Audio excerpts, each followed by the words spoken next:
Okay, guys.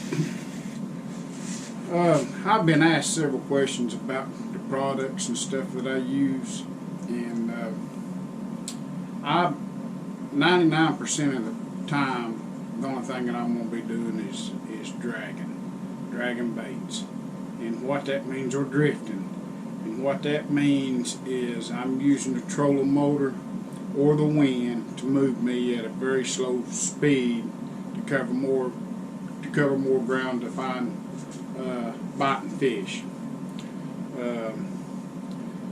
So the product, some of the products I use I make myself, but I use some really good products out there from people that's come up with some good products for dragging baits and in the catfishing community and world, and all of them are great products. But my planer boards, I've used several of them out there, and they're all good planer boards, but I make my own. I grant you, this one right here is what I use. Now these is not the ones that I sell, but the ones that I sell looks better than these. These are the ones that I just experiment with and do whatever with. But all of my boards are made out of Lexan. They're not made out of plexiglass or nothing like that. And I use them clips right there on the back, and just your regular cock clips right there on your planer boards.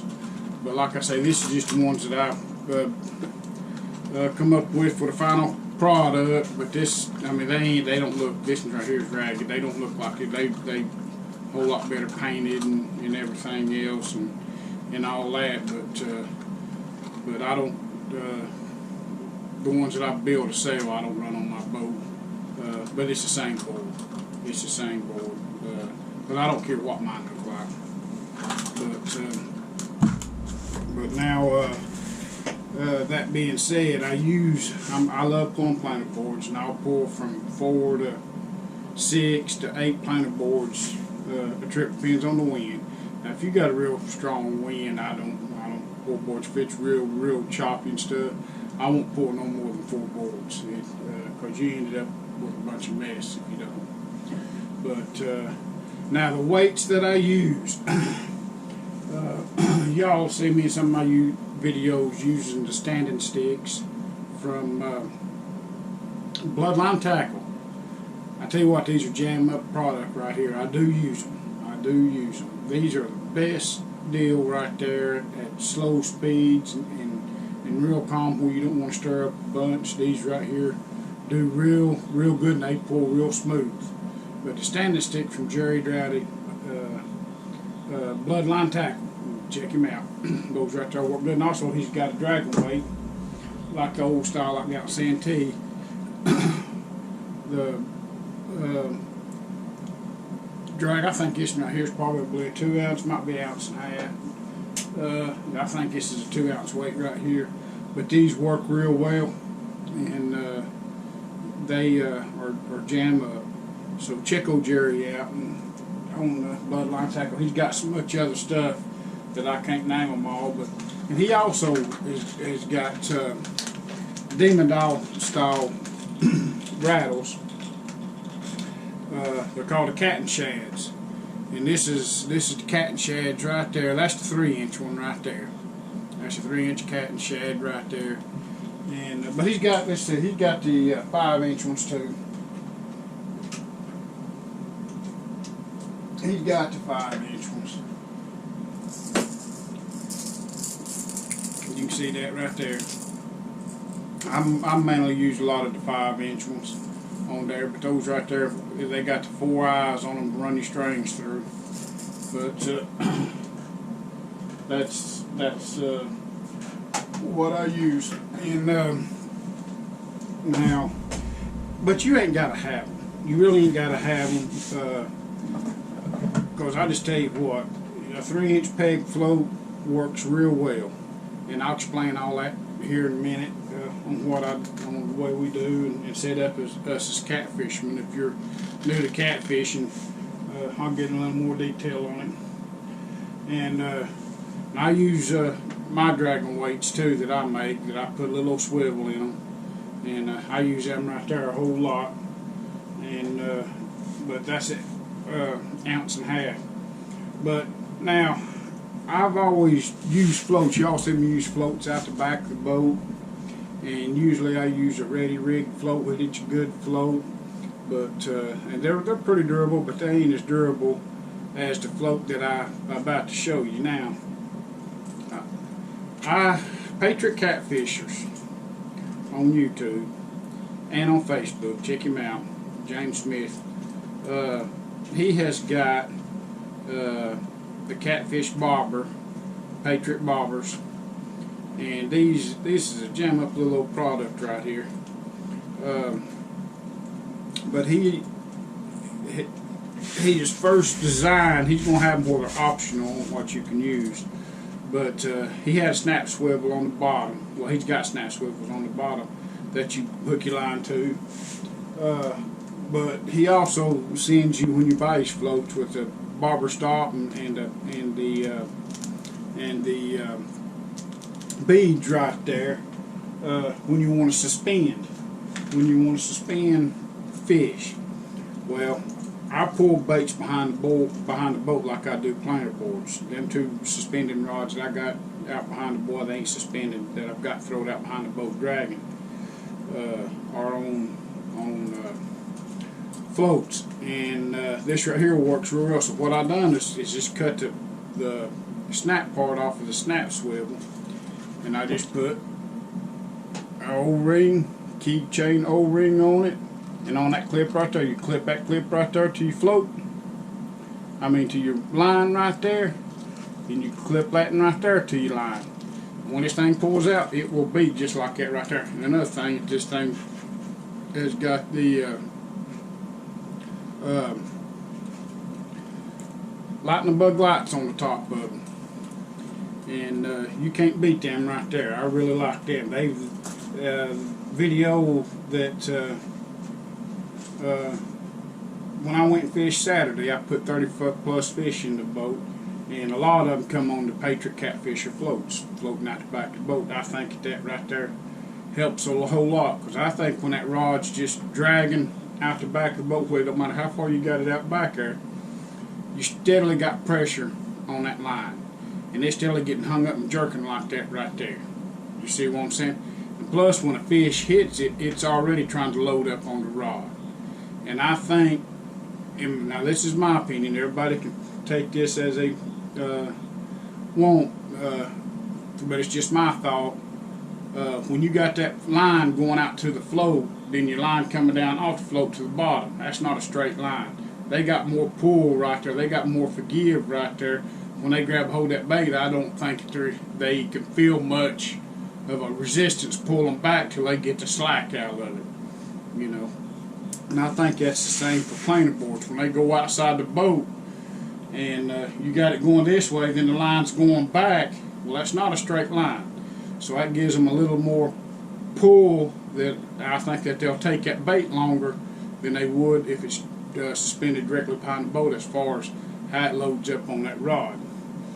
And but now, I mean, that's the products that I use religiously. Now my suspending weights is I use 6 and 8 ounce weights. Now I pour them myself, 6 and 8 ounce weight, and that is on that stuff back there. You can see I got lead laying right there. And but all that stuff, I mean, anybody can make these. I've got a video on how to pour them and stuff like that. And there's an 8 ounce no roll that I use quite often too. But I don't use these as often anymore, since I went to using these for the Carolina rig, for the Santee style rig that I use, because I've just swapped the weights out and I'll have to change the whole rig. Now, as far as melting this lead and stuff like that, I've got to use weights like this right here. By the time you buy the mold and the lead pot, you can have less than $100 in it, and that right there works real well. And it's cheaper, because you really don't have to buy much lead, or you can get lead cheap if you. And I'm a plumber, so I get lead pretty often, but you can pick up lead from some of these garages, tire stores, where they take the old ones off of rims and stuff like that and use, because they usually just throw them in a bucket, and you can give them a little bit of money or whatever to get them. You can get a 5-gallon bucket full of lead, and that'll do you a long time. But I've got videos on how to do that. Now, the rods that I use are Big Cat Fever mediums. Now, I've got medium heavies, but I prefer the mediums myself for pulling boards and stuff. I think that causes the fish to load up and stay stay on there just a little better, as far as less resistance on that first initial hard pull and takedown. Now, I use the biggest snap swivel that I can find. I forget what size these right here are. I probably got an old pack laying around here somewhere. But I use, like I say, the Big Cat. I don't know if I can get this on camera or not. These right here need to be cleaned. I've used my stuff. Like I say, I use them as a tool. It's a tool of mine to catch fish with, so that's what I use. So, but these snap swivels, I just use the brass snap swivels, the biggest ones that I can find. And this is your main line coming down, then your weight hooks to this, then your leader ties onto here. You want your weight on your main line side of that swivel, just like that right there. And all my leaders are different lengths. They're from 2 foot to 4 foot long, and of course I got the cat and shads in there in 10-aught hooks, and that's the 10-aught hooks that I sell right there. But and that's 50. Now my line is the line that I use on my main line right there is Berkeley Prospect, 30 pound, and that's it right there. That big spool right there, Berkeley Prospect 30. And now my leaders, I just use Berkeley Big Game 50 pound on that. It's got a little more. It's got a little more stretch in it, but not on a short leader. It ain't got as much as you think it does. Now, what I was saying there a while ago, I mean, you can make these dragon weights, but if you want to buy them, I mean, you can buy them from Bloodline Tackle, but you really, just like these peg floats. See, there's a peg float on there that I use when I've not got any cat and shads. But I've got some cat and shads now, and I just ain't changed this one right here out. But these peg floats work real good, and you'll catch them, a bunch of fish on them. I mean, this is what everybody used before they come out with the Demon Dragons and the cat and shads and stuff like that. And the purpose of that is just, let me explain the purpose of that. Let me pull some line out here. The way that this right here works is that this bait right here, or this weight right here, is dragging across the ground. This line right here is going up to your rod. This back here is holding your bait up. It's holding your bait up off the bottom. You can put this at different lengths. I'll put it at different lengths. It depends on how long the leader is. But that right there will hold your bait up off the bottom like that while you're suspending, or while you're dragging right along the bottom to keep you out of stuff. And because most of the time on blues and stuff, they're going to be moving. They're not going to be laying on the bottom. They're going to be moving around and all that. I mean, they'll be marred up in the mud sometime or another, that you'll find. But when you drag across them, that dragging weight wakes them up and causes them to move. And that's usually when you get a hit when they're on the bottom. When the bite's slow, you wake him up and cause him to move. He don't like that weight dragging across him, but but for the most part, them blues are moving, and you very seldom going to see them a lot just sitting flat on the bottom. Not down here where we at. They gonna be moving, and they channel cats and stuff like that. They'll move some, but they concentrate more on the bottom. But and your flatheads, they love live bait, so they like coming up. They like coming up and striking on stuff. So that Santee style rig is a good all-around rig. But that's the stuff that I use. Like I say, you ain't got to have this. You just do what you can afford, and just enjoy going and fishing. But I'm going to do a video, just a video on how I deploy my planer boards, my bobbers, because I've asked some people, you know, how much line do I put out, how much am I going to do. I've done some in the past, so I'm going to get a little more in depth on it and take more time and show you how I hook up the boards and what side they go on, and the floats and everything like that, and just see if that helps anybody.